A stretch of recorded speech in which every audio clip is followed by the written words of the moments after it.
Good evening, नमस्कार। स्वागत है आपका स्टडी IQ यूट्यूब चैनल पर। मैं वासु। हमारी चल रही थी रेलवे की सीरीज। रेलवे की सीरीज का आज हमारा डे 82 है। 90 डेज में अपना मैथ्स का सिलेबस कंप्लीट हो जाएगा, जिस सीक्वेंस में हमने स्टार्ट किया था कि 90 डेज में हमें क्या क्या पढ़ना है। 2 चैप्टर अपने बचे हुए हैं। आज स्टार्ट हम लोग करेंगे डेटा इंटरप्रिटेशन की क्लास फर्स्ट, DI की क्लास फर्स्ट। DI का मतलब आंकड़ों का विश्लेषण। जितने भी टाइप के जो सवाल पूछे गए हैं किसी भी पैटर्न के ऊपर, सारे के सारे हम लोग डिस्कस करेंगे। प्लस 2016 में रेलवे ने एक डिफरेंट टाइप का पैटर्न भी पूछा था, उसे भी हम लोग करेंगे। वो दिखने में DI जैसा ही लगता है, उसे भी कवर करना है। सेशन को स्टार्ट करने से पहले ज़रूरी बात, आपको दिख रहा है टेलीग्राम पर जाएं, सर्च करें वासु स्टडी IQ। यहाँ पर आपको जो कुछ भी पढ़ाया जाता है उन सब की PDF और क्लासेस के लिंक मिल जाते हैं। तो मान लो कोई क्लास आपने मिस कर दी है, यूट्यूब पर ढूंढ नहीं पा रहे हैं, तो आप यहाँ जा कर के उस पर्टिकुलर क्लास पर जा सकते हैं। नीचे वाला पार्ट अपना है डाउट ग्रुप। यहाँ आप अपनी एग्ज़ाम रिलेटेड जितने भी डाउट्स हैं उनको पूछ सकते हैं। तो चलिए फिर सेशन को स्टार्ट करते हैं। सबसे पहले आपके सामने सवाल है। एक तरीके से ये जो DI आपको दिख रही है, ये टेबल पर बेस्ड DI है। मतलब आपको एक पर्टिकुलर टेबल दी जाती है, उस पर बेस्ड कुछ क्वेश्चंस आपसे पूछे जाते हैं। अब तक जितने भी सेशन हुए हैं, हमने 81 सेशंस के अंदर 1500 स्वतंत्र सवाल डिस्कस कर लिए हैं। क्वेश्चन नंबर 1578 अपना अगला सवाल है। देखना क्या कहा। नीचे दी गई तालिका का ध्यानपूर्वक अध्ययन करें और प्रश्न का उत्तर दें। मतलब आपको एक टेबल दे रखी है, उसको आप करेक्टली रीड करें और फिर कुछ सवाल आपसे पूछे गए, उनका आपको जवाब देना है। टेबल में क्या है भाई, ईयर दे रखा, आपको वर्ष दे रखा है। वर्ष के राइट साइड में 2010, 11, 12, 13, 14, आपको कुल मिलाकर 5 साल दे रखे। DI में करना कुछ नहीं होता, कुछ स्पेसिफिक सवाल है जितने मैं आपको यहाँ करवा रहा हूँ, एटलीस्ट इतने आप करें। फिर मॉक टेस्ट लगाएंगे तो हर मॉक टेस्ट में आपको एक DI मिलेगी। रीडिंग सीखनी है। रीडिंग के अलावा इसमें किसकी नीड होगी, एवरेज की, परसेंटेज की, रेशियो की। इतने में अपना काम चल जाएगा। नीचे देखो ईयर के क्या दे रखा है, number of students that appeared for an examination. छात्रों की संख्या जो किसी एग्जाम के अंदर या किसी परीक्षा के अंदर शामिल हुए हैं। राइट साइड में उनके नंबर दे रखे हैं, जैसे 2010 के नीचे 600। इसका मतलब क्या है, 2010 के अंदर 600 विद्यार्थी एग्जाम में शामिल हुए थे। इसके राइट में 750, 840, 960, 1020। 1020 आपसे पूछे तो आप क्या कहोगे, आप कहोगे 2014 के नीचे 1020 लिखा है। इसका मतलब वर्ष 2014 में 1020 विद्यार्थी एग्जाम में शामिल हुए थे। फिर नीचे वाला part, number of students past, कि कितने विद्यार्थी पास हुए थे। तो इसी के राइट में जैसे मैं कहूँ आपसे 525 क्या है, तो आप कहेंगे कि वर्ष 2012 के अंदर 525 विद्यार्थी पास हुए थे। अपीयर कितने हुए थे, टोटल 840। सबसे नीचे वाला part, number of students pass with distinction, मतलब कितने ऐसे विद्यार्थी थे जिनके D लगी। मतलब 75% के बाद D लग जाता है, 75% या उससे ज़्यादा मार्क्स होते हैं। यहाँ अगर मैं कहूँ 324 क्या है, तो आप कहेंगे कि 324 2013 के नीचे है और ये जो D वाला पार्ट है उसके जस्ट सामने है। तो इसका मतलब क्या हुआ, 320 विद्यार्थी वो हैं जिनको वर्ष 2013 में D मिला था। ये इसकी बेसिक रीडिंग है। 4-5 सवाल रीड करोगे, इतने में ही आपको पता चल जाएगा भाई इसको कैसे रीड किया जाता है। ठीक है, लगभग बच्चों को इस सेक्शन के अंदर वैसे कोई इश्यू आता नहीं है, जैसे मेनली रेलवे के जो बच्चे होते हैं उनको तो स्पेशली। फिर भी मैं प्रयास करूंगा कि मान लो 1% भी बच्चे ऐसे हों जिनको आइडिया ना हो, तो कुछ DI की टेबल को कैसे रीड करते हैं उसको हम लोग अंडरस्टैंड करेंगे। सवाल क्या है, सवाल ये है कि वर्ष 2012 में डिस्टिंक्शन मतलब D से उत्तीर्ण होने वाले छात्रों का प्रतिशत है 2012 के अंदर। एक बात बताओ, 2012 में जाओगे, टोटल स्टूडेंट कितने अपीयर हुए भाई, कुल मिलाकर के 840 स्टूडेंट 2012 में शामिल हुए। D कितनों के लगा, 2012 के जस्ट नीचे की तरफ देखोगे 210 विद्यार्थी, 210 स्टूडेंट को D मिल गया है। कितने में से, 840 में से। कितना भाग है, 210 अपॉन 840। प्रतिशत में पूछा है तो मल्टीप्लाई कर दो 100 से। ये इससे कटा 21, 4 आपका 84, 4 का भाग आप 100 के अंदर देंगे तो रिजल्ट कितना आ जाएगा आपका 25% लिखा जा सकता है। चलो भाई, ऑप्शन ए अपना यहां से करेक्ट हो गया। अगले सवाल की बात करें, थोड़ा सा जूम कर देता हूं मैं ताकि प्रॉपर आपको दिख जाए। देखना भाई क्या कहा इस सवाल में इसने। इस सवाल में इसने आपसे कहा कि एक टेबल दे रखी है, उसको आपको रीड करना है और टेबल में क्या बता रखा है, कोई कॉलेज है, उसकी अलग अलग स्ट्रीम्स या धाराओं के अंदर पढ़ने वाले बच्चे बताए गए हैं। रीड करें तो देखो, साइंस स्ट्रीम दे रखी है, विज्ञान है, फिर आर्ट्स आपकी कला, कॉमर्स आपका वाणिज्य, फिर आपका वोकेशनल। ठीक है, अब यहां देखना साइंस के नीचे अगर आप ऑब्जर्व करेंगे तो बॉयज हैं और फिर गर्ल्स हैं। तो इससे हम क्या समझे कि 32 लड़के हैं वो साइंस स्ट्रीम में हैं, 18 लड़कियां साइंस स्ट्रीम के अंदर है। सिंपल सी बात है, कुछ है ही नहीं ऐसा। जैसे कॉमर्स के नीचे आप देखोगे लड़के कितने हैं भाई 42, लड़कियां कितनी है 42, बराबर बराबर मामला है। तो इसकी रीडिंग नॉर्मल है, कोई कंफ्यूजन ही नहीं है। कोई भी डेटा आपसे पूछे आप बिल्कुल बता सकते हैं कि इसका मतलब ये है। चलो, आपसे क्या पूछा कि कला का अध्ययन करने वाली लड़कियों की संख्या का अनुपात अन्य सभी स्ट्रीम में पढ़ने वाली लड़कियों की संख्या का से अनुपात है। आपको क्या फाइंड करना है भाई, सीधी सी बात है, आर्ट्स के अंदर जितनी भी गर्ल्स पढ़ती हैं उनका आपको रेशियो बताना है, टोटल जितनी भी आपके पास गर्ल्स हैं उनके साथ। क्या करो, पहले तो आर्ट्स में ही चले जाओ। आर्ट्स में गर्ल्स कितनी है भाई 45, लिखा। रेशियो किसके साथ लेना है, सभी स्ट्रीम के अंदर जितनी भी लड़कियां पढ़ती हैं। 4 स्ट्रीम है तो 4 बार लड़कियां दिख रही होंगी आपको। साइंस में 18 लड़कियां हैं, आर्ट्स के अंदर कितनी है भाई 45, कॉमर्स में कितनी है 42, फिर वोकेशनल में कितनी है 30। एडिशन करोगे, देखो एग्जाम में असल में देखा जाए तो सवाल यहां से स्टार्ट होता है। आपने क्या देखा कि आर्ट्स के अंदर अध्ययन करने वाली लड़कियां 45, रेशियो में कम सारी की सारी लड़कियां, एडिशन करते वहीं कर दो सीधे सीधे। देखो 18, 45, 42, 30 को ऐड करना, 18 और 42 को जब आप ऐड करोगे तो कितना आ जाएगा आपके पास 60, 60 और 30 90, 90 में 45 जोड़ोगे तो कितना निकल के आएगा 135। तो ये काम आप कर सकते हो। मैं एक बार के लिए कुछ सवाल हैं उनमें हर बात को एकदम डिटेल में एक्सप्लेन कर दूंगा, उसके बाद आपको ये जो छोटे छोटे सुधार है ये करने हैं, जिससे एग्जाम में इतना ही लिखा और ये कितनी बार कट गया अभी इसके साथ 3 बार। तो इतना सा लिखते ही आपका यहां पर रिजल्ट आ जाना चाहिए। तो अपना करेक्ट रिजल्ट होगा ऑप्शन बी 1:3।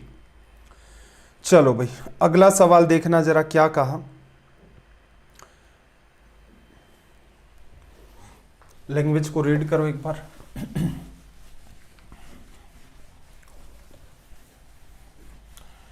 मेरे ख्याल से दिख जाएगा प्रॉपर, क्योंकि डीआई में ये थोड़ा सा इशू रहता है कि मोबाइल की स्क्रीन इतनी ज़्यादा बड़ी नहीं होती है। प्रयास करना या फिर ऐसा कर लो वीडियो की क्वालिटी बढ़ा लो। देखो नीचे एक टेबल दे रखी है, इसके अंदर क्या है, अलग अलग एज ग्रुप हैं आपको दे रखे हैं, किसी राज्य की कुल जनसंख्या का प्रतिशत दर्शाती है। नीचे कह रहा है कि एज ग्रुप, जैसे एक बार डीआई को थोड़ा सा देख लेते हैं, जो टेबल दे रखी है एज ग्रुप इन ईयर्स, मतलब जो आयु समूह है वो वर्षों में। नीचे क्या 0 से 15, ये किसको बताता है, 0 वर्ष से लेकर 15 वर्ष तक के लोग। फिर 15 से 25, 25 से 35, इस हिसाब से 55 और अबव कि 55 साल और उससे बड़े लोग। इस टाइप से कैटेगरी कर दी किसी स्टेट के अंदर लोगों की एज के हिसाब से। पॉपुलेशन इन परसेंटेज, इस हिसाब से इसके नीचे एक डेटा और है 31, 5.25, 14.25, इस टाइप से चल रहा है। इसका मतलब क्या है, टोटल देखोगे 100%, कहने का मतलब किसी भी शहर की कंप्लीट पॉपुलेशन अपने आप में क्या है 100%। अगर यहां बात करूं मैं 25 से 35 के सामने क्या लिखा हुआ है 14.25, इसका मतलब क्या है, इसका मतलब ये है कि 25 साल से 35 साल के आयु समूह में आने वाले लोग कौन से लोग होंगे, किसी की उम्र 25 होगी, किसी की 26 होगी, 28 होगी, 30 होगी, 30 साल 2 महीने होगी। तो 25 साल से लेकर 35 साल तक की एज ग्रुप के जितने भी लोग हैं उनका टोटल पॉपुलेशन में परसेंटेज उसके सामने लिखा है, जो कितना है 14.25%। मतलब अगर शहर में कुल 100 लोग हैं तो आप कह सकते हैं 14.25 लोग आपके कौन से ग्रुप से हैं, 25 साल से लेकर 35 साल तक। ये इसकी बेसिक रीडिंग है कि जितना भी डेटा, रीडिंग का मतलब ये होता है डीआई के अंदर जो कुछ भी उसने दे रखा है टेबल में, क्या आपको वो पढ़ना आता है। जैसे आपसे कोई कहे यहाँ पर 100 के जस्ट ऊपर लिखा हुआ है 17.75, इससे क्या समझते हैं? इससे आप कहेंगे कि ऐसे लोग जिनकी उम्र या तो 55 साल है या उससे ज़्यादा है, चाहे 70 का हो, 80 का हो, 90 का हो, 100 साल का हो, कोई फर्क नहीं पड़ता, ऐसे लोगों का टोटल पॉपुलेशन के अंदर परसेंटेज कितना है, 17.75। ये रीडिंग है। हो सकता है, देखो समस्या यहाँ क्या आ रही होगी कुछ बच्चों के, सर ये तो पढ़ना ही आता है। देखो बहुत सारे बच्चों को ये टेबल रीड करनी आती हैं, लेकिन मेरा ऑफलाइन का एक्सपीरियंस ये कहता है कुछ बच्चे ऐसे होते हैं जो पहली बार देखते हैं, डीआई पढ़ी नहीं होती है, इसलिए उनको डिटेल में समझाना होता है। 5-7 सवालों के बाद सीधे सीधे हम ऊपर की लैंग्वेज भी नहीं पढ़ेंगे, सीधे टेबल देखी, क्वेश्चन पर गए और सोल्व किया। चलो भाई, प्रत्येक 50,000 लोगों में से 35 वर्ष से कम आयु के व्यक्तियों की अनुमानित ना होकर के अनुमानित अप्रोक्सीमेट संख्या ज्ञात कीजिए। देखो आपसे क्या कह रहा है, अगर आपके पास कुल मिलाकर के 50,000 लोग हैं, ठीक है, मान लो शहर की जनसंख्या ही मान लो 50,000 है, आपसे क्या कह रहा है कि 35 वर्ष से कम, 35 वर्ष से कम के कितने लोग हैं। तो आप टेबल पर गए, कौन कौन से लोग शामिल करोगे भाई, जिनकी उम्र 0 से 15 है, ये भी तो 35 साल से कम के हैं, जिनकी उम्र 15 से लेकर 25 वर्ष तक है, ये भी इसी में शामिल है, और जिनकी उम्र 25 से लेकर 35 वर्ष तक है, वो भी इसी में शामिल है। तो 3 कैटेगरी के लोग हैं, इन सभी को आप कह सकते हैं कि इनकी उम्र 35 वर्ष से कम है। परसेंटेज देख लेते हैं भाई, इनका कितना दे रखा है आपको 31%, इनका कितना दे रखा है 5.25%, इनका कितना दे रखा है 14.25%। एक्चुअल में क्या करना था, देखो आपको एक्चुअल में ये करना था कि टोटल अगर शहर में 50,000 लोग हैं तो इस एज ग्रुप के लोग कितने, इनको आप क्या करते, सीधे सीधे ऐड, लिख करके नहीं करना था, ये तो एक्सप्लेन कर रहा हूं मैं, इस वजह से इनको लिख रहा हूं। सीधे ऐड करते कि भाई 31 में अगर आप 5 जोड़ते हैं तो कितना हो जाता है 36, 36 में 14 जोड़ते तो कितना हो जाता है आपका 50, और 50 में 0.25 मतलब 0.50। तो आप कह सकते हो ये कुल मिलाकर के आपका कितना बना 50.5% या 50.50%, कोई फर्क नहीं पड़ेगा। सोल्व करते टाइम क्या करते भाई, इसका इतने परसेंट निकालना है 50.5%, 50,000 का। देखो 2 जीरो को तो परसेंटेज खत्म कर देगा, क्योंकि इसका मतलब ही क्या होता है आपका 1/100। एक पॉइंट और हटाना चाहो तो ये जीरो एक पॉइंट को भी खत्म कर देगा। इसका इससे गुणा करना है, ऑलरेडी इसके पास 0 है, 5 गुणा 5 25, 5 गुणा 5 आपका 25, ये आपका हो गया रिजल्ट। तो एग्जाम में जो करने लायक काम था वो आपका इतना सा ही था। अगर डेटा उलझा हुआ है, ऐड नहीं कर पा रहे हैं आप स्क्रीन पर देख करके, तब बिल्कुल उसे आपको जो भी रफ पेपर दिया जाता है वहां लिखना ही पड़ेगा। लेकिन अगर डेटा आसान है, एक बार ट्राई करके देख लें, ट्राई करेंगे इतने में ही समझ आ जाएगा कि आसानी से जुड़ रहा है या नहीं जुड़ रहा। अगर जुड़ रहा है तो नीचे वाला जो भी काम कर रहे हैं सारा का सारा अनवांटेड है। जितनी देर में आप ये काम लिख रहे हो उससे भी कम टाइम के अंदर आपका सॉल्यूशन निकल के आ जाता है। तो इन सवालों में एक तो आपको ये सुधार करना है, आपकी एग्जाम अप्रोच क्या होनी चाहिए। चलो भाई, सवाल नंबर 1581 एक बार के लिए रीड करने का प्रयास करो।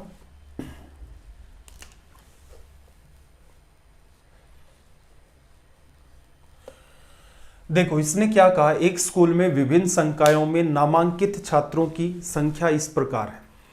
पीछे वाला ही डेटा है, पीछे वाली डीआई का ये पार्ट है। असल में देखोगे तो पीछे वही तो बात थी ना, साइंस स्ट्रीम के अंदर बॉयज़ कितने 35, गर्ल्स कितनी 18, फिर आर्ट्स में बॉयज़ गर्ल्स 25, 47। रीडिंग का कोई इश्यू है नहीं।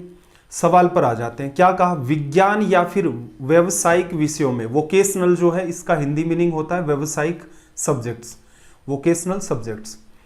विज्ञान या व्यावसायिक विषयों में अध्ययन करने वाले छात्रों का प्रतिशत है। देखो आप क्या लिखोगे, या तो साइंस के अंदर या फिर वोकेशनल सब्जेक्ट में जितने भी स्टूडेंट पढ़ते हैं इनका परसेंटेज बताना है। तो परसेंटेज किसके हिसाब से बताओगे भाई, टोटल स्टूडेंट के हिसाब से।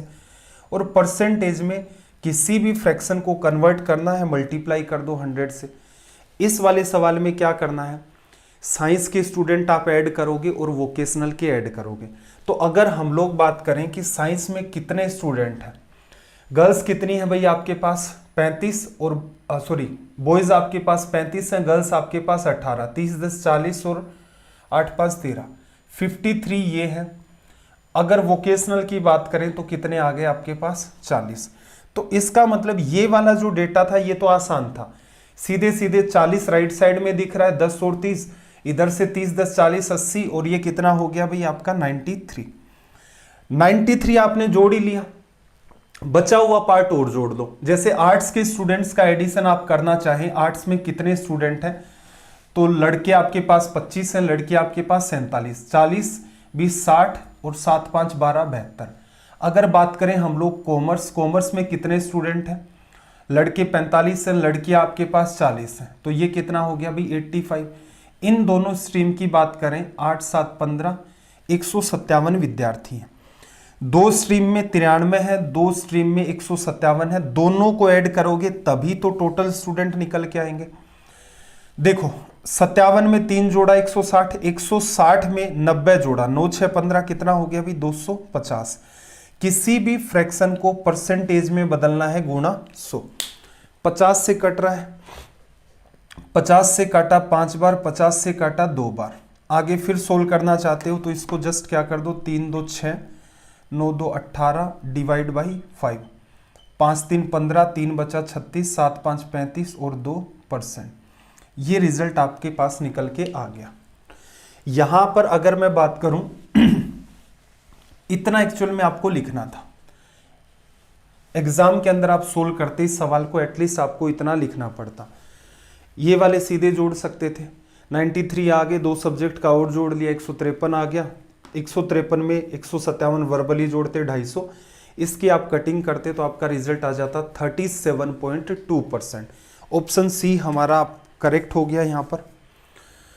चलो भाई अगले सवाल की बात करते हैं। सवाल दिखने में बिल्कुल थोड़ा सा इशू कर सकता है,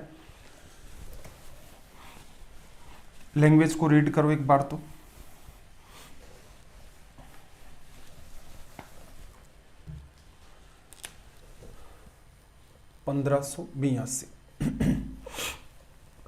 देखो क्या कहा, टेबल दे रखी है, 6 वर्षों की अवधि में विभिन्न प्रकार की मोटरसाइकिल्स, हजारों में इनकी संख्या है।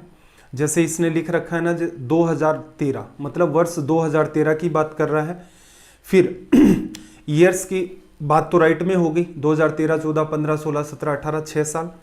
मोटरसाइकिल्स मतलब ये इनका नाम है, किसी मोटरसाइकिल का नाम ए है, कोई का बी है, कोई का सी है, कोई का डी है। तो यहां पर क्या कह रहा है, 5 टाइप की मोटरसाइकिल, संख्या क्या हजारों में। इसका वैसे कोई खास यूज होता नहीं है, लेकिन कुछ कुछ सवालों में होता है।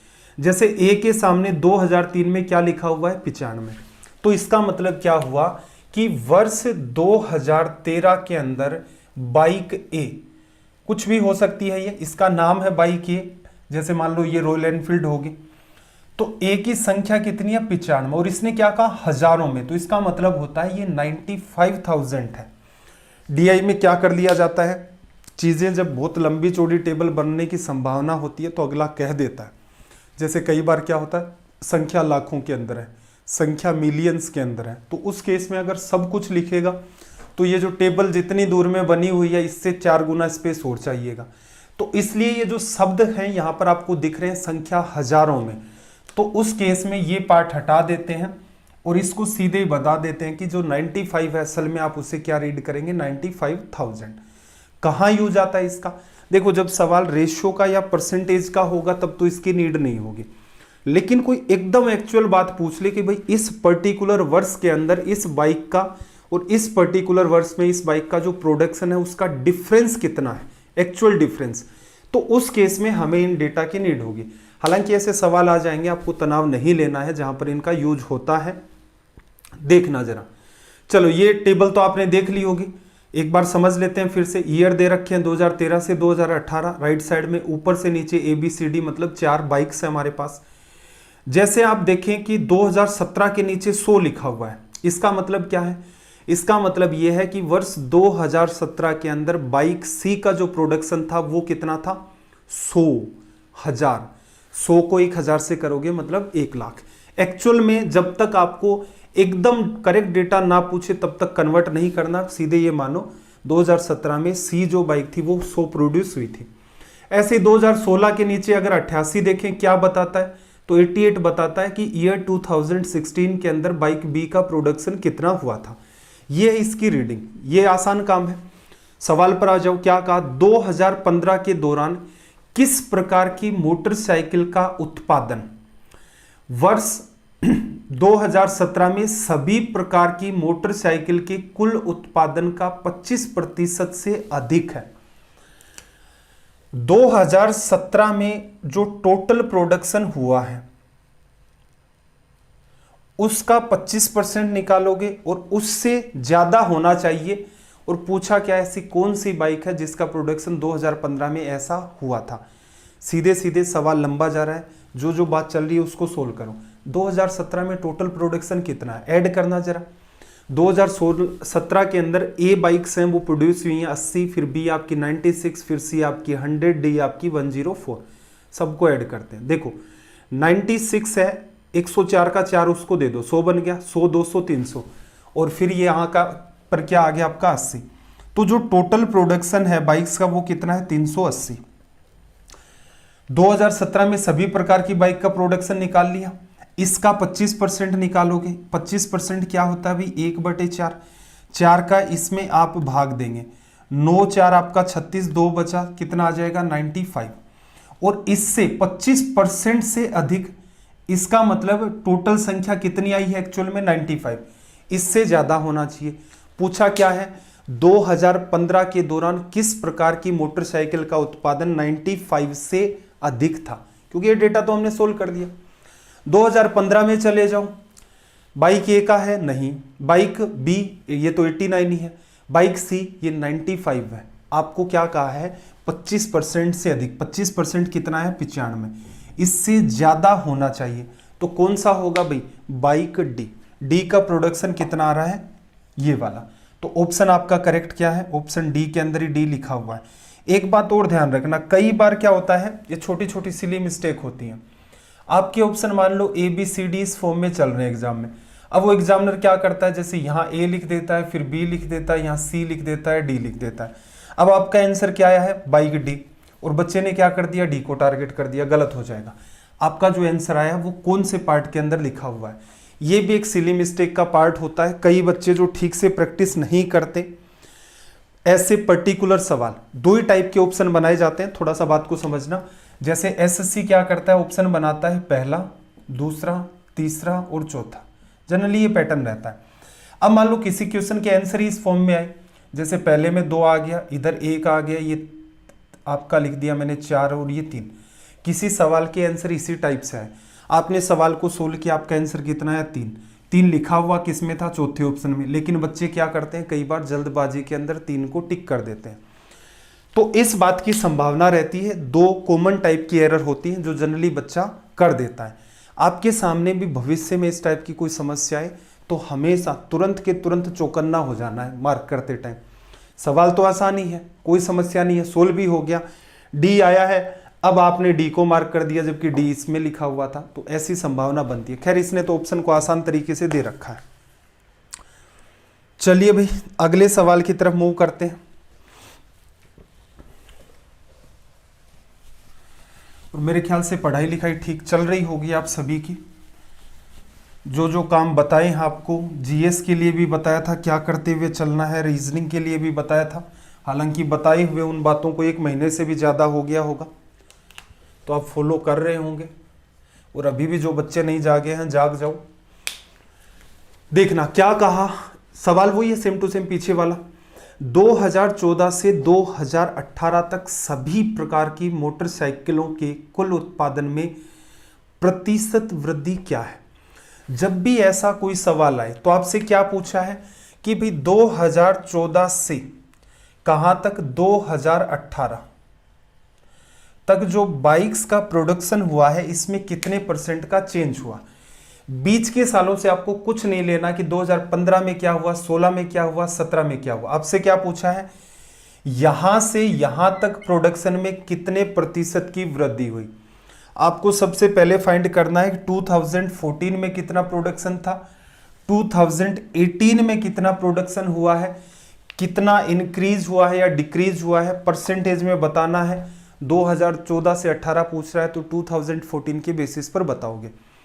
कई बार बच्चा कंफ्यूज हो जाता है कि 2015, 16, 17 इसका क्या करें, इसका कुछ नहीं करना है, 2 ही सालों का कंपैरिजन पूछ रहा है। तो क्या करें, 2014 में ऐड करना जरा।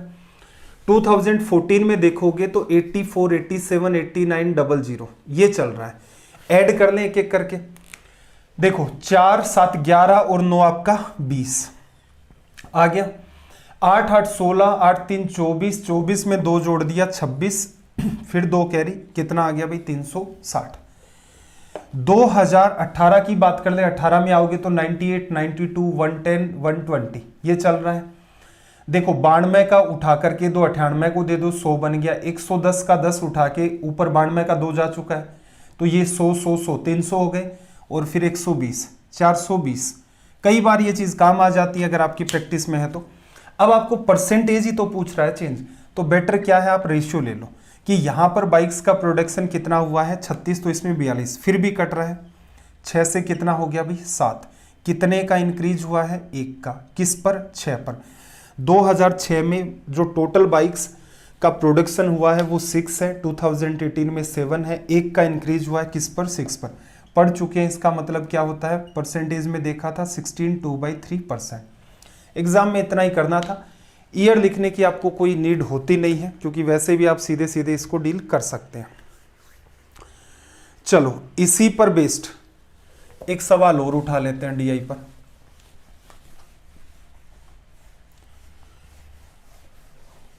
अगर अटेम्प्ट कर सकते हो तो अच्छी बात है। सेम वो का वही डीआई चल रहा है हमारा 1584। देखना वो की वही टेबल है, टेबल को एक्सप्लेन करने की नीड नहीं है। क्या कहा, सवाल पर आ जाते हैं।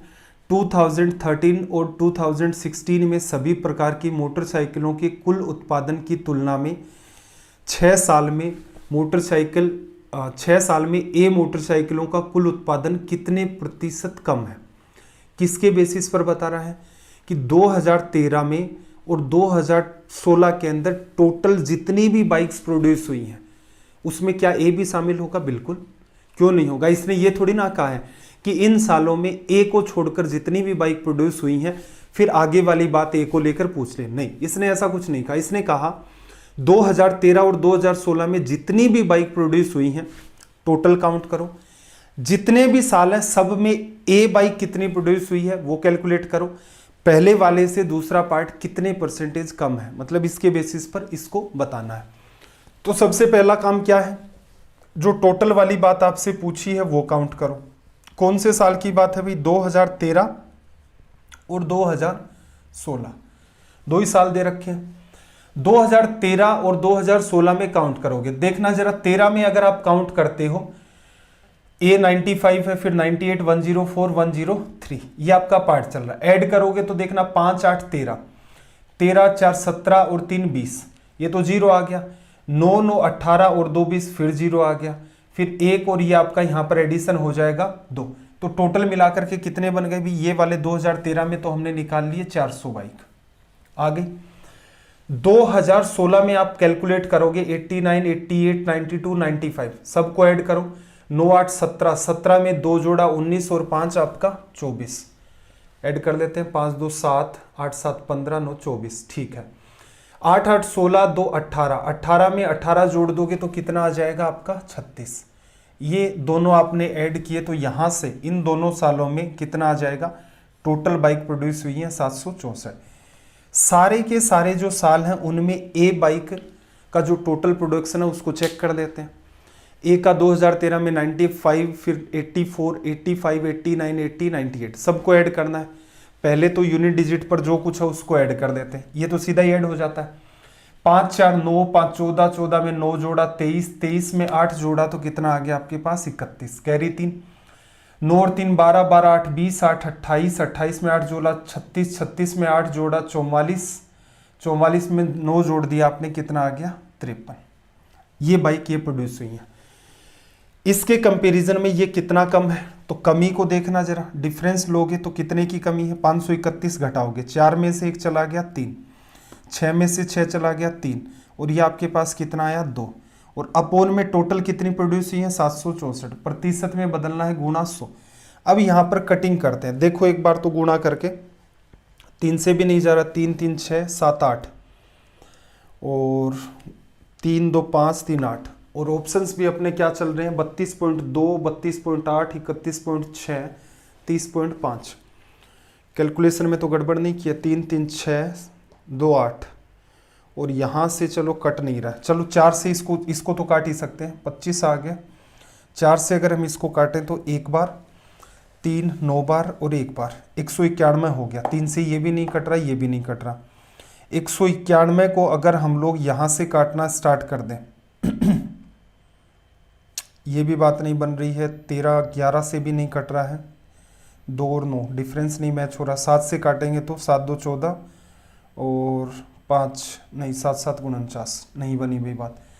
चलो एक बार कुछ कटिंग नहीं समझ में आ रही है, मैं ऐसा करता हूँ, 233 को 100 से गुणा किया, ये आ गया। अब डिवीज़न कर देते हैं 764 का। 764 का इसमें तो जा नहीं रहा, इसमें जाएगा कितनी बार, 3 बार चला गया।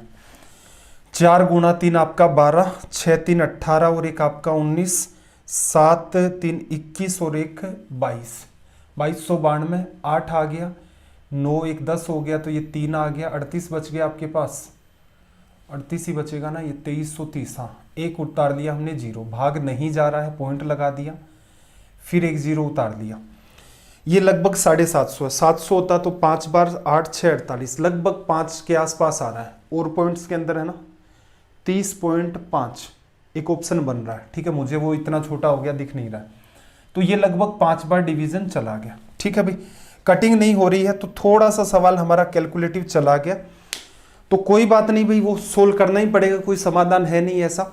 कटिंग हो जाती, कोई नंबर ऐसा पता चल जाता कि जैसे कोई 17 से कट रहा हो और किसी नंबर से कट रहा हो, 2 से भी नहीं कट रहा, 3 से, क्योंकि डिविजिबिलिटी आपको वैसे ही समझा रखी है, 2 से कट नहीं रहा तो 2 के किसी भी मल्टीपल से नहीं कटेगा सीधे सीधे।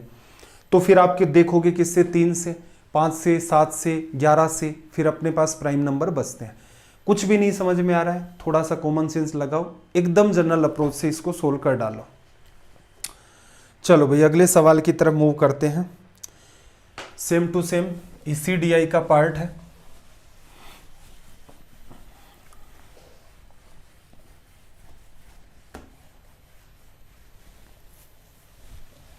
देखना जरा, 1585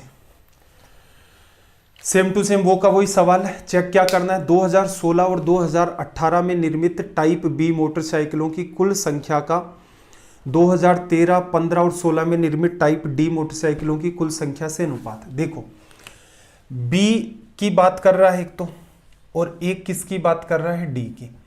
बी के लिए कौन से साल बताए इसने, बी के लिए इसने बताया कि 2016 में और 2018 में कितना प्रोडक्शन हुआ है। पहले चले जाओ बी में, 2016 और 2018। 2016 में बी का प्रोडक्शन 88, 18 में 92, 92 का 2 इधर दे दो, कितना बन गया 90, और 90 180। तो ये तो आसान है, वर्बली काउंट कर लिया। अब देखना क्या कहा वर्ष 2013, 2015 और 2016, इन 3 सालों में डी का प्रोडक्शन। डी पर आ गए, सबसे नीचे है 2013 में कितना 103, 2015 में कितना 102, 2016 के अंदर कितना है 95। अब देखो 2013, 2015, 2016, 2013 का 3, 2015 का 2, 5, 2016 में चला जाएगा 95, 5 जोड़ा 100, तो तीनों क्या बन गए 100, 100, 100। तो एग्जाम में बी और डी भी नहीं लिखना था, ऊपर वाला सारा का सारा काम आपका अनवांटेड है, बस ये जस्ट आपको लिख करके बताया है। कैलकुलेशन आसान है, जैसे पिछली जगहों पर कैलकुलेशन ऐसी नहीं थी कि 6 के 6 को एक साथ ही ऐड कर दें, तो उस केस में हम लोग लिख भी रहे थे अलग अलग। यहाँ पर नीड नहीं है, वर्बली सोल्व हो रहा है। ये इससे कट के 6 से कैंसिल आउट करोगे तो यहाँ से अपना जो रिजल्ट मेंटेन हुआ है वो कितना हो गया 3:5। तो ऑप्शन सी अपना ये आ गया करेक्ट। चलो भाई डी आई को चेंज करते हैं।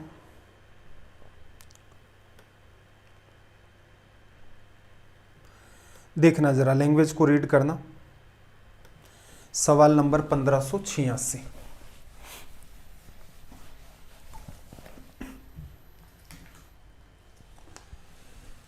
वन 586।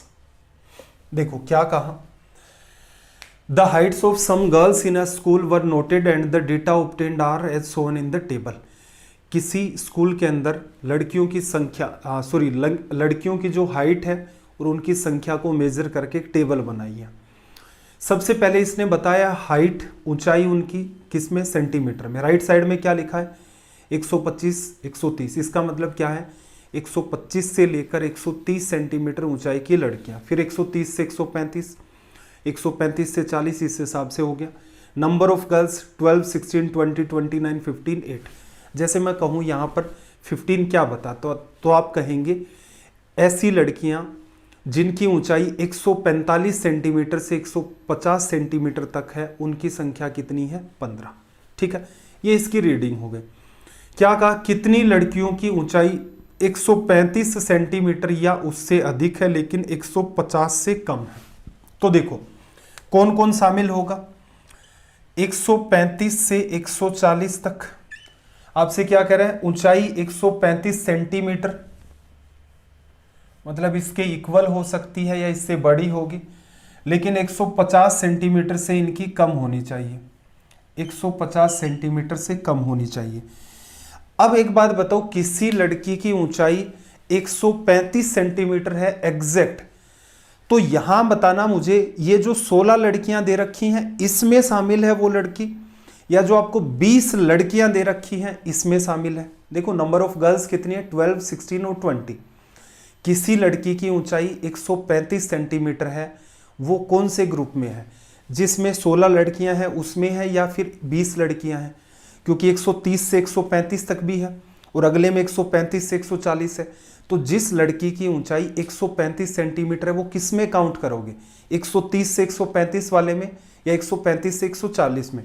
तो स्टेटिस्टिक्स में आपको मैंने ये बात बताई थी कि हमेशा वो किस में काउंट होती है, जिसमें लोअर आपकी लिमिट उतनी दे रखी है।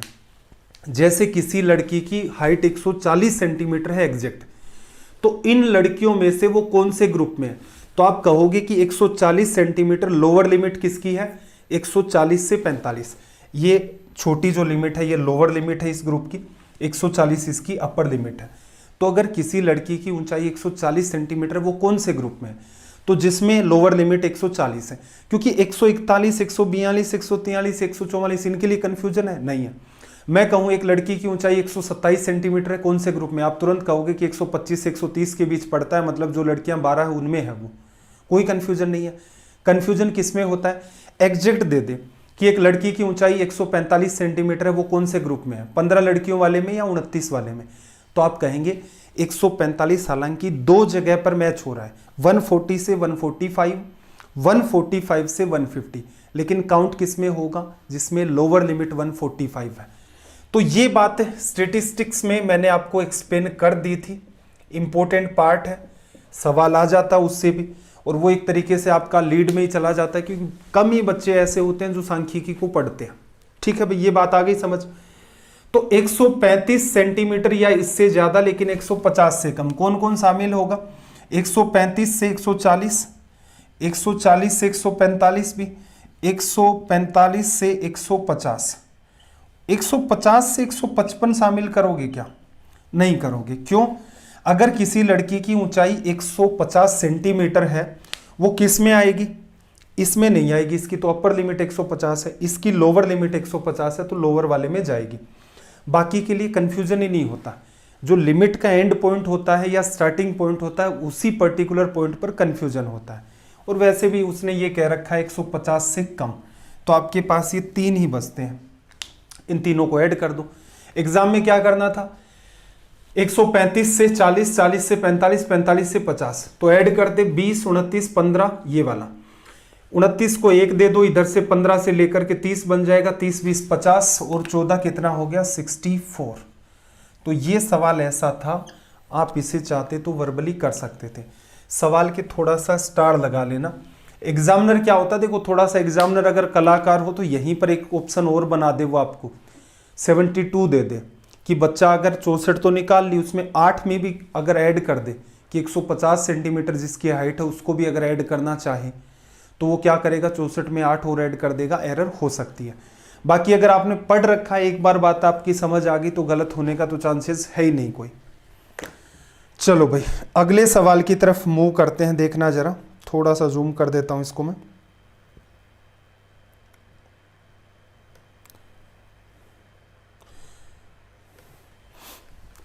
ये जो रेंज वाले सवाल हैं बस एक बार आपको देखने होते हैं और कौन सा डेटा कहाँ फंसता है। हालांकि इतने ट्रिकी सवाल नहीं पूछते कि उनको टेबल को रीड करने में ही किसी बच्चे को समस्या आ जाए। स्पेशली रेलवे और एसएससी में ऐसा नहीं होता है। बैंकिंग में मिसिंग डीआई का जो सेक्शन है, कैशलेट वाला जो पार्ट है, इस टाइप का होता है, वहां पर थोड़ी समस्या आती है, वहां वो गेम खेल जाते हैं। टेबल दे रखी है, 45 कुशल श्रमिकों को दिखाता है, स्किल्ड वर्कर है 45 आपके पास, उनकी डेली अर्निंग, दैनिक मजदूरी या डेली वेजेस को रिप्रेजेंट करती है। अर्निंग बताइए इसने, देखो रुपए में, फिर से रेंज है 700 से 800 रुपए कमाने वाले मजदूर, नीचे दे रखा है 4 किसके सामने है, नंबर ऑफ वर्कर्स कि कुल मजदूरों की संख्या कितनी है। ऐसे ही 800 से 900 रुपए कमाने वाले 15 मजदूर हैं, 900 से 1000 रुपए कमाने वाले 10 हैं, 1200 से 1300 तक ये मामला चला गया। अब आपसे कहूं कि एक मजदूर 1100 रुपए कमाता है तो वो कौन से ग्रुप में शामिल है, 1000 से 1100 वालों में या 1100 से 1200 में। तो आप कहेंगे एग्जैक्ट अगर 1100 रुपए कमाता है तो 1100 से 1200, जिसकी लोअर लिमिट 1100 है, उस ग्रुप में है। मतलब वो 4 लोग जो हैं आपके सामने, कौन से वाले, 1100 से 1200, उनमें वो शामिल है। अगर आपने स्टैटिक्स पढ़ रखा है, जो मैंने आपको 2 सेशन में पढ़ाया था, ये कंफ्यूजन नहीं होगा, क्योंकि वहां पर जो आपने देखा था, एक तो डेटा था बिना ग्रुप का, उसकी तो मीडियन निकालना नॉर्मल सी बात थी, क्योंकि मीडियन क्या था आपका, पोजिशनल एवरेज था। और जहां आपको टेबल की फॉर्म में, मतलब डेटा को ग्रुप करके दे रखा था, वहां बार बार हम लोग इसकी चर्चा कर रहे थे कि ये लोअर लिमिट है, ये लोअर लिमिट है, इसमें काउंट करेंगे, यहां से उठाएंगे। वो पार्ट देख रखा है तो कंफ्यूजन नहीं होगा, ठीक है। हालांकि इस लेवल के सवाल नहीं पूछ रहा, लेकिन फिर भी मैं आपको एक्सप्लेन करते हुए जा रहा हूं। भविष्य में हो सकता है कि अगर एग्जामिनर का कोई दिमाग काम कर जाए तो बैंकिंग से उठा करके कोई उसी कॉन्सेप्ट पर सवाल आपसे पूछ ले, ठीक है भाई। एक दिन में कितने कर्मचारी 1100 रुपए से कम कमाते हैं। कहां तक जाना आपको, 700 से 800, 800 से 900, 900 से 1000, 1000 से 1100। ये मजदूर है। 1100 से 1200 की रेंज, ये तो ज्यादा कमा रहे हैं, 1200, 1300, ये भी ज्यादा हो गए। सबको ऐड करोगे तो कितने हैं आपके पास, 4 मजदूर 700 से 800, 15 मजदूर 800 से 900, 10 मजदूर 900 से 1000 और 10 मजदूर आपके 1000 से 1100। ये आपको ऐड करने थे, वर्बली कर सकते हो ना, 10 10 20 15 4 19 20 19 आपका 39। ये आपका हो गया यहां से रिजल्ट, ऑप्शन सी करेक्ट है, ठीक है। हालांकि जो मैं टिपिकल आपके सामने बात कर रहा हूं, लोअर लिमिट अपर लिमिट, उसकी नीड नहीं पड़ रही हमें, जस्ट मैं आपको एक्सप्लेन कर रहा हूं कि ऐसी भी एक संभावना होती है। देखना जरा अगले सवाल को, ये फिर से उसी डीआई का पार्ट है। पीछे जो हमने 2 सवाल कर लिए हैं इस पैटर्न के ऊपर, एक साथ नहीं इन्वॉल्व किया मैंने, इनको अलग अलग कर रखा है। इसको पढ़ चुके थे हम लोग। इस टेबल का मतलब इसने क्या कहा कि छात्राओं का प्रतिशत कितना है, साइंस, आर्ट्स, कॉमर्स, वोकेशनल, ये 4 स्ट्रीम है उस पर्टिकुलर स्कूल के अंदर और कॉलेज के अंदर। बॉयज गर्ल्स की जो संख्या है वो आपको अलग अलग रिप्रेजेंट कर रखी है। आपसे पूछ रहा है कि गर्ल्स कितने परसेंटेज है, तो आप ऊपर क्या लिखाओगे कि गर्ल्स कितनी है और टोटल स्टूडेंट कितने हैं। ये 2 चीजें काउंट करनी है। गर्ल्स को काउंट करना है, साइंस में 18, आर्ट्स में 45, फिर कॉमर्स में 42, फिर वोकेशनल में 30। ऐड करें आर्ट्स और कॉमर्स की, सॉरी साइंस और कॉमर्स की गर्ल्स को जोड़ोगे 18 42 कितना आ गया 60। 60 में जोड़ दिया आपने वोकेशनल 30, 90 हो गया। 90 में आर्ट्स वाले और जोड़ दोगे, 90 में 45 जोड़ा, कितने आ गए 135। लड़कियों की संख्या कितनी है भाई 135। लड़कियां काउंट कर ली, लड़कों को कर लो फिर आपस में जोड़ दो। लड़कों की संख्या देखना जरा, 32 और 28 60 हो गया साइंस और आर्ट्स के। कॉमर्स और वोकेशनल 40 10 50 और 65। 65 और 60 आपका कितना हो गया 125। तो लड़कों की जो संख्या है वो कितनी आ गई आपके पास 125, लड़कियां 135, 100 200 35 और ये आपका 25 कितना आ गया आपके पास, 1 मिनट कंफ्यूजन तो नहीं है, 260 ही बन रहा है ना, 125 और 135 260। प्रतिशत पूछा है, प्रतिशत में बदलना है गुणा 100, ये इससे काट दिया। अच्छा रिजल्ट एग्जैक्ट आ रहा है छात्राओं का प्रतिशत, ओके कोई समस्या नहीं है। देखो 5 बार सीधे सीधे यहां से कट गया, 26 गुणा 5, 26 गुणा 5 तो 130 होगा ना, क्या समस्या की है भाई। काउंट करें, गर्ल्स की बात करें, 18 45 42, 18 42 जोड़ दिया हमने तो आ गया 60, 45 और 30 हमने जोड़ा 75 और 60 और 75 135। गर्ल्स में तो कोई समस्या नहीं है, बॉयज़ को एक बार देख लेते हैं। 30 20 50 10 60 तो ये आ गए साइंस और आर्ट्स वाले, 60 में कॉमर्स वाले जोड़ोगे तो 40 हो गए, 102, 102 में 13 और जोड़ना है अपने को तो ये कितने आ गए 115, 115 ऐड करोगे 135 में तो कितना आ जाएगा 250, 50 से काटा 2 बार 5 बार, इसको हटा दो, इसको इससे काटोगे तो 5 से काटा आपने 2 बार 7, 27 गुणा 2 54%, ऑप्शन क्या आ गया डी। ठीक है भाई, कैलकुलेशन मिस्टेक हो गई थी, टोटल ऐड कर दिया। एग्जाम में क्या होता है डीआई के सवाल एक साथ ही पूछ लेता है 3-4, तो जो आपने पहले जैसे हमने ऑलरेडी कैलकुलेट तो इन चीज़ों को कर लिया था, वही चीज़ें आपकी तुरंत के तुरंत काम आना स्टार्ट कर देती हैं। चलो भाई अगला सवाल अपना 1589 नंबर का, लैंग्वेज को रीड करो, एक बार के लिए कोशिश किया करें, देख रहे हैं तो सीधे सीधे तुरंत ही उसको रीड कर लें, एक्सप्लेन मैं कर देता हूँ। टेबल दे रखी है, आंकड़े दे रखे हैं, आपको कुछ डेटा गिवन है, 20 या उससे अधिक अंक पाने वाले छात्रों का प्रतिशत क्या है। अब इस बात को समझते हैं, टेबल में क्या है, स्कोर दे रखा है 0 से 5, 5 से 10, 10 से 15, इस हिसाब से 35 से 40, मतलब कोई टेस्ट लिया होगा 40 नंबर का होगा 50 का होगा, उससे कोई लेना देना नहीं है। 0 से लेकर 5 तक की रेंज में नंबर लाने वाले स्टूडेंट है 13, 5 से 10 की रेंज में नंबर लाने वाले स्टूडेंट है 15, 10 से 15 वाले 18, तो पता चल गया। अब आपसे क्या कह रहा है 20 या उससे ज्यादा अंक, तो 20 से ज्यादा अंक प्राप्त करने वाले कौन से स्टूडेंट हैं, 20 से लेकर के जो 40 तक की रेंज में आ रहे हैं वो सारे के सारे स्टूडेंट क्या हैं 20 से ज्यादा। कौन कौन आएंगे, 20 से 25 की रेंज, 25 से 30, 30 से 35, 35 से 40, तो इन सबको ऐड करोगे। देखो 20 से 25 14, 19 6 और 3 ऐड किया, 14 एंड 6 क्या हो गया अपना 20, 19 और 3 22, 22 और 20 आपका कितना 42, 42 स्टूडेंट्स। ये एडिशन की थोड़ी सी आप मॉक टेस्ट देते टाइम आदत डालें, डेटा मुश्किल है, लिख करके करना पड़ेगा, कोई समस्या नहीं है। अगर डेटा आसान आपको लगता आप ऐड कर सकते हैं, छोटे मोटे नंबर सीधे ऐड करें। तो टोटल ऐसे स्टूडेंट जिन्होंने 20 से ज्यादा नंबर गेन किए हैं कितने हमारे पास 42, कितने परसेंट है, तो इसके लिए टोटल स्टूडेंट काउंट करो। तो देखो 20 से आगे तक तो हमने काउंट कर दिए, पीछे वाले ऐड कर देते हैं। 18 और 12 की बात करें, 18 और 12 अपने कितने हो गए भाई 30, 30 में आपने जोड़ा 15, 45, 45 में जोड़ा आपने 13, 58, 58 में 42 जोड़ा कितने आ गए 100, टोटल स्टूडेंट क्लास में कितने 100, 100 विद्यार्थियों में से 42 के इतने नंबर हैं, तो ये सीधे सीधे ही 42% हो गए। 100 के बेसिस पर चल रहा है, कन्वर्ट इजी वे में हो जाता है। तो आई होप बात आपको समझ आ गई होगी। चलो अगले सवाल की तरफ मूव करते हैं। सवाल नंबर 1590, रीड करो जल्दी से।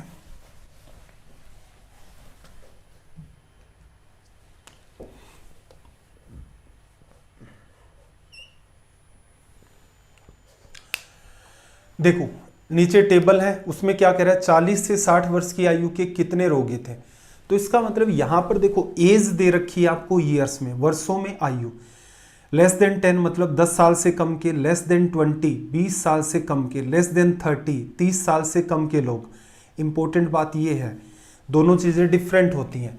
अगर ये ऐसे कहता 0 से 10 बनाता, 10 से 20 बनाता, 20 से 30 बनाता, ये भी हो सकता था।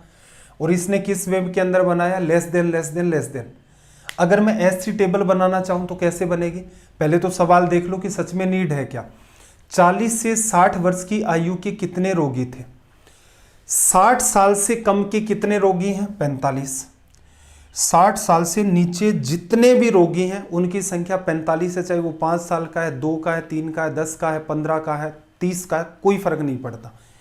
45 लोग हैं ऐसे। और 60 साल से कम हो गए। 40 साल से कम के कितने लोग हैं आपके पास? 29। और आपसे पूछ क्या रहे? 40 से 60, तो इसका और इसका अंतर कितना आ गया अभी? 16 लोग ऐसे होंगे। क्लियर है? तो यहां पर असल में इस टेबल की नीड नहीं। अगर ये बनानी होती तो आप क्या करते? लेस देन 10 ईयर, 10 साल से कम के कितने लोग हैं? 11। तो 0 से 10 तक 11 लोग हो गए। फिर क्या कह रहा है कि भाई लेस देन 20, 20 साल से कम तक लोग कितने हैं? टोटल 15। तो 10 से 11 तो ये हो ही गए, तो यहां कितना आता? 4। ऐसे ही बनती है। 20 से 30 का अगर आपसे कहता तो देखो 30 साल से कम आपके पास 22 लोग हैं, जबकि 15 तो ये हो ही चुके हैं। तो यहां 20 से 30 की रेंज में लोग कितने आते? 7। इसकी नीड नहीं होती है, लेकिन वही है कि कोई डीआई का सवाल आए, पहली बार कोई आप चीज देख रहे हैं तो उसको कोई रटने की कोशिश ना करे, उसको एक बार अंडरस्टैंड कर ले। इतनी वाइड डायरेक्शन होती है चीज़ों को पूछने की। अगर आप एक बार गो थ्रू कर चुके हैं तो एग्जाम में कोई समस्या नहीं होगी कि भाई इसने लेस देन के अंदर बनाई, इससे क्या फर्क पड़ गया, और अगर इसे हम लोग इस फॉर्म में बनाते तो कैसे बनाते। तो एक बार आपको बस ये कॉन्सेप्ट दूर करना होता है। इसमें ना कुछ रटना है, ना कुछ और ध्यान रखना है। एग्जाम में जब भी कभी आएगा, हो सकता है एक बच्चा तो इस चीज़ को रीड ही नहीं कर पा रहा हूँ कि यार ये क्या बवाल दे दिया उसने, 20 से कम, 30 से कम, 40 से कम, इस टाइप का। और एक आपने बात को समझा, अच्छा 60 से कम कितने हैं? 45 लोग। 40 से कम कितने? 29। इन दोनों का जो डिफरेंस है वो उस पर्टिकुलर रेंज की बात कर रहा है। 16 आ गया, खत्म सवाल सीधे सीधे। मतलब इस सवाल में इतना ही था कि कंफ्यूजन होने के चांसेस थे। देखना भाई एक सवाल और आपके सामने, इससे ज़्यादा तो जूम हो नहीं पाएगा, चलो प्रयास करो फिर भी समझने का। 1591 नंबर, क्वेश्चन नंबर 1591। देखो क्या कहा है, the given table represents the number of engineers recruited by 4 companies A, B, C and D over the years.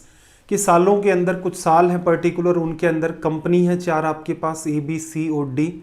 इन्होंने इंजीनियर्स को रिक्रूट किया है, उनकी संख्या दे रखी है। स्टडी द टेबल केयरफुली, ध्यान से टेबल को पढ़ना है। Answer the questions of that follows, दिए गए सवालों का जवाब देना है। टेबल पढ़ लोगे। कंपनियां ए, बी, सी, डी 2014 से लेकर 2019 का वर्ष है। जैसे सी के नीचे 93 लिखा, इसका मतलब क्या है? तो आप कहेंगे कि वर्ष 2015 में कंपनी सी ने रिक्रूट कितने लोगों को किया था? 93 को। ऐसे ही अगर आप देखें 2018 के सामने 125 लिखा है, देखो इसका मतलब क्या है? 125 2018 के सामने है और डी के नीचे है। तो आप कहेंगे कि कंपनी डी ने वर्ष 2018 के अंदर 125 इंजीनियर्स को रिक्रूट किया था। ये इसकी रीडिंग है। रीडिंग ऐसी होती है, एक टाइम के बाद आपको पता चलेगा। इनको रीड वीड भी नहीं करना पड़ता है, सीधे सवाल को देखो। हाँ, अगर कोई कन्फ्यूजन आ रहा है तो बिल्कुल हेल्प ले सकते हो, अदरवाइज रीड भी करने की नौबत नहीं आती। सीधे सीधे सवाल पर आते हैं। कंपनी ए और बी द्वारा 2015 और 2018 में भर्ती किए गए इंजीनियरों की कुल संख्या का कंपनी सी और डी द्वारा 2014 और 2018 में भर्ती किए गए इंजीनियरों की कुल संख्या से अनुपात। क्या करोगे? कंपनी ए और बी ने 2015 और 18 में जितने इंजीनियर रिक्रूट किए, किस किस की बात कर लें? कंपनी ए और बी की, और इसी के साथ कंपनी सी और डी की। कंपनी ए और बी ने 2015 में रिक्रूट किए हैं 132 प्लस 118, 18 में 32 जोड़ा 50 हो गया, तो 150 और 100, 250 इंजीनियर रिक्रूट किए हैं इन्होंने वर्ष 2015 में। 2018 में देखना 148 ए ने और 112 बी ने, 12 इसको दे दोगे 48 को तो ये 160, और 100 आप इसमें ऐड करोगे तो ये कितना आ जाएगा? 260। इतने इंजीनियर रिक्रूट कर दिए कुल मिलाकर के। सी और डी ने 2014 और 2018 में सी और डी के 2014 में 85 प्लस 105 कितने इंजीनियर्स रिक्रूट हुए हैं? 190। 2018 में कितने रिक्रूट हुए हैं? 105 प्लस 125, 100, 200 और 230। या तो पूरे को ऐड कर दो, या आपको दिख रहा है सारों के अंदर ही जीरो कॉमन है, तो जीरो को तो खत्म करो। 25 और 26 आपका हो गया 51, 19 और ये 20, 10, 30 और ये हो गया 42। ऐसा कोई ऑप्शन आपको दिख रहा है? या फिर किससे कट रहा है? 3 से। 3 से काटोगे 17 और यहाँ पर 14। ये आपका रिजल्ट आ गया। ऑप्शन मेरे को करेक्ट नहीं दिख रहे हैं, तो हाँ ऑप्शन ए, कुछ ज़्यादा ही छोटे हो गए। ऑप्शन ए करेक्ट है। एक छोटा सा कन्फ्यूजन हो सकता है इस सवाल में। जैसे इसने ये कहा कि कंपनियों ए और बी द्वारा 2015 और 2018 में भर्ती किए गए इंजीनियर्स की कुल संख्या। कुछ बच्चे हो सकते हैं ये समझ लें कि ए ने 2015 में रिक्रूट किए और बी ने 2018 में जो रिक्रूट किए वो बताने हैं। ऐसा नहीं पूछा इसने कि ए और बी ने 2015 में और ए और बी ने 2018 में। अंडरस्टैंड कर लेता है बच्चा। तो ऐसी लैंग्वेज का मतलब ये तो कतई नहीं निकलता। वो अगर लैंग्वेज होगी तो क्या पूछता कि कंपनी ए द्वारा वर्ष 2015 में और कंपनी बी द्वारा वर्ष 2018 में भर्ती किए गए इंजीनियर्स का कंपनी सी द्वारा वर्ष 2014 में और कंपनी डी द्वारा वर्ष 2018 में रिक्रूट किए गए इंजीनियर्स के साथ रेशियो बताओ। तो वहां वो लैंग्वेज होगी। तो इस सवाल में और तो कोई दम वाली बात है नहीं, कैलकुलेशन पर नाम पर कुछ है नहीं, सीधे सीधे लिख लिया। एक बस कंफ्यूजन हो सकता है, कहीं आप इसको ऐसे ना समझ लें कि ए ने 2015 में और बी ने 2018 में जो रिक्रूट किए थे उनका एडिशन करना है। नहीं, वो लैंग्वेज कैसी होगी मैंने आपको एक्सप्लेन कर दी है, तो ये कंफ्यूजन नहीं होना चाहिए। चलो भाई अगले सवाल की तरफ मूव करते हैं। क्या कहा? 1592 नंबर का सवाल।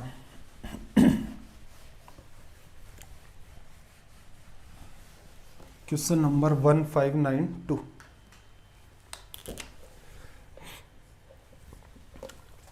देखो, निम्नलिखित तालिका 4 वर्ष 2016 से 2019 के दौरान देश के आयात और निर्यात, इंपोर्ट और एक्सपोर्ट रुपए करोड़ों के अंदर है। जैसे 2016 में आयात 125, इसका मतलब क्या है? 125 करोड़। इसकी नीड होती नहीं, एक्चुअल डेटा पूछता ही नहीं है वैसे। चलो रीड करते हैं। वर्ष 2016, 17, 18 और 19 आयात इंपोर्ट जो है वो 125, 145, 165, 188 करोड़। एक्सपोर्ट कितने का भाई? 130, 150, 175, 200। क्या पूछ रहा है? औसत व्यापार संतुलन, ट्रेड बैलेंस रुपए करोड़ में कितना है? देखो, ये जो ट्रेड बैलेंस होता है इसके बारे में आपको पता होना चाहिए। ट्रेड बैलेंस अच्छा कब माना जाता है?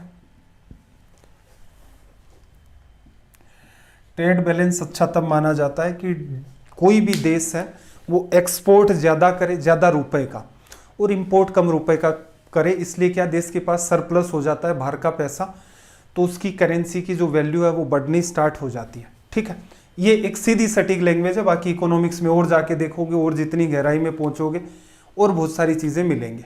ठीक है, चलो भाई यहां पर इसने क्या कहा? ट्रेड बैलेंस की बात करें तो ट्रेड बैलेंस असल में देखा जाए तो क्या होता है? इंपोर्ट और एक्सपोर्ट, इनका डिफरेंस, असल में इनका डिफरेंस होता है। डिफरेंस भी कैसे निकालोगे? बड़े में से छोटे को घटाना है। तो एक बात बताओ, टोटल इंपोर्ट कितने का है और टोटल एक्सपोर्ट कितने का है? कैलकुलेट करें। इंपोर्ट के सामने चारों सालों का एडिशन करोगे, ऐड कर दो भाई। 5, 5, 10, 5, 3, 15 और 8 आपका कितना हो गया? 23। फिर इसके बाद क्या कहा इसने? 23, 2 कैरी आ गई, 2, 2, 4, 4, 8, 8, 6, 14, 14 में 8 जोड़ा 22, फिर 2 कैरी, 1, 2, 3, 4, 4, 2, 6, 623 का तो हो गया इंपोर्ट। एक्सपोर्ट की बात करें 130, 150, 175, सबको ऐड करना है। तो 0, 0, 0 यहाँ पर आ गया आपके पास 5, 3, 5, 8, 7 आपका 15, 1 कैरी, 2, 3, 2, 5 और 1 आपका 6, 655 और 623 औसत पूछा है। मतलब 4 सालों में इतने का इंपोर्ट किया, इतने का एक्सपोर्ट किया। इन दोनों का जो डिफरेंस था वो कितना था? डिफरेंस ले लो भाई, ये ज़्यादा इसमें से कम को लेस कर दिया। यहाँ से 2 आ गया, यहाँ से 3 आ गया, 32 और साल कितने हैं? 4। तो एवरेज ट्रेड जो आपका बैलेंस है वो कितना है, 8 करोड़ का। ठीक है, इससे कोई फर्क नहीं पड़ता इंपोर्ट ज्यादा है या एक्सपोर्ट ज्यादा है। ठीक है, ऐसे ना करके आप इस सवाल को चाहें तो आप एक अपने हिसाब से एक एक पार्ट को भी सोल्व कर सकते हैं। जैसे आप देखोगे पहले साल के अंदर एक्सपोर्ट कितने का ज्यादा हुआ, 2016 में 5 का ज्यादा, तो हम क्या कर रहे हैं, एक्सपोर्ट में से इंपोर्ट को घटा रहे हैं। अगले साल देखो अगेन एक्सपोर्ट में से इंपोर्ट को घटाओगे तो डिफरेंस कितने का, 5 का। 175 में से 165 घटाया, 10 का डिफरेंस इंपोर्ट एक्सपोर्ट का। 200 में से 88 को लेस किया तो 12 का डिफरेंस। सारे डिफरेंस पॉजिटिव आ गए। कहीं अगर ऐसा होता जैसे 2017 में मान लो ये चीज उल्टी दी होती, 150 इंपोर्ट होता है, 145 से एक्सपोर्ट होता, हम कर क्या रहे हैं, एक्सपोर्ट में से इंपोर्ट घटा रहे हैं, तो यहां पर क्या आ जाता, -5। चारों साल का एवरेज पूछा है, डिवीजन कर दो भाई 4 का। 10 10 20 32 में 4 का डिवीजन किया 8। तो एग्जाम में अगर आपको ये बात ध्यान रहे तो प्रीफर कर सकते हैं, ध्यान नहीं रहे तो कोई समस्या नहीं है, एडिशन हो रहा है अपना धूमधाम से। चलो भाई, ये आज का हमारा सेशन डे 82 या लेक्चर नंबर 82 कंप्लीट हो चुका है। 1592 हमने सवाल कर लिए हैं। मेरे ख्याल से 19 साढ़े 19 सवाल हर क्लास का एवरेज आ रहा है, जिनको हमने एक सीक्वेंस से नाम दिया। कुछ सवाल ऐसे भी हैं जहाँ पर सीधे सीधे हमने डील किए, क्वेश्चन नंबर बिना डाले, मोटा मोटी इतने सवाल हो गए।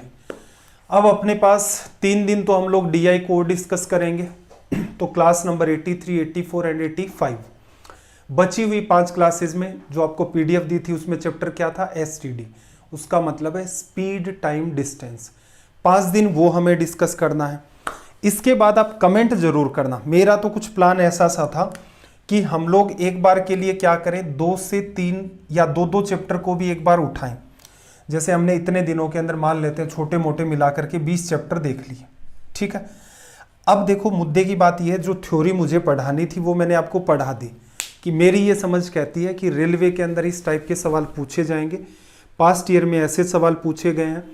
जहां जहां मुझे लगा है कि SSC के सवालों की मात्रा ज़्यादा होनी चाहिए वहां भी लिया है। इवन दो सीजीएल मेंस से भी सवाल उठाए हैं, बाकायदा आपको बताया था कि जैसे इस साल के अंदर सीजीएल मेंस में अच्छे सवाल पूछे गए थे। करने में क्या जाता है, कर तो लो ही भाई, कोई फर्क नहीं पड़ेगा। सेशन 5 मिनट और लंबा खिंच जाता है, 10 मिनट 15 मिनट डेली बेसिस पर, पता नहीं चलता। अब जो बच्चा पहले दिन से कर रहा है उसने तो बड़ा ही काम कर लिया, 82 क्लासेस कर दी। अब कोई अचानक जागा है, ओहो 82 क्लासेस कैसे करूंगा, तब तक तो 90 भी हो जाएंगी, आगे भी टीचर कुछ पढ़ाएगा। तो मैं आपसे ये पूछना चाह रहा हूं, क्या ऐसा सा प्लान कर लें क्या कि 2 या 3 चैप्टर एक साथ लें, या फिर ऐसा कर सकते 2-2 चैप्टर एक साथ लें हम लोग, और मान लेते हैं 20 चैप्टर पढ़ लिए, तो 10 दिन के अंदर 10 दिन, या फिर इस टारगेट को थोड़ा 15 दिन भी ले लेते हैं। ऐसा नहीं है कि जैसे ज्योमेट्री और अलजेब्रा एक ही दिन सोल्व होगा, छोटे चैप्टर हैं वो 2 आ जाएंगे, बड़ा चैप्टर होगा 1 आ जाएगा। कुल मिलाकर के 15 दिन के अंदर हम लोग एक ऐसा प्लान ले, हर चैप्टर में से मैं आपको सवालों की प्रैक्टिस करूं। एक काम तो एक बार के लिए ये है।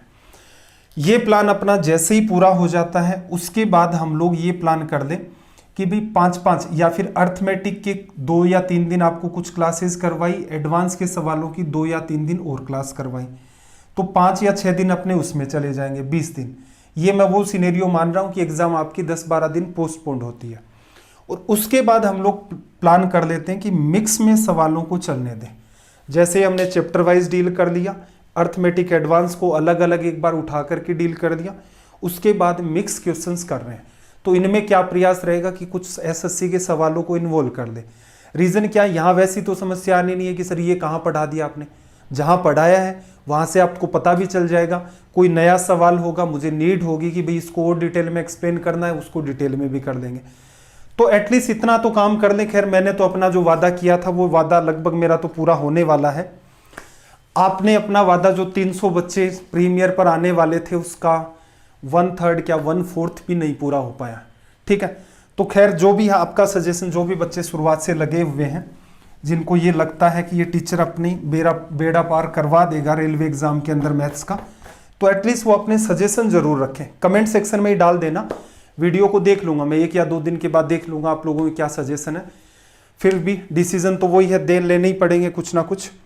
ये अपना टेलीग्राम का चैनल है, अगर किसी बच्चे ने नहीं ज्वाइन किया है, आप किसी और मेंबर को भी ऐड करना चाहते हो तो डाउट ग्रुप में ऐड कर सकते हैं, जिससे और बच्चों को भी आइडिया रहे।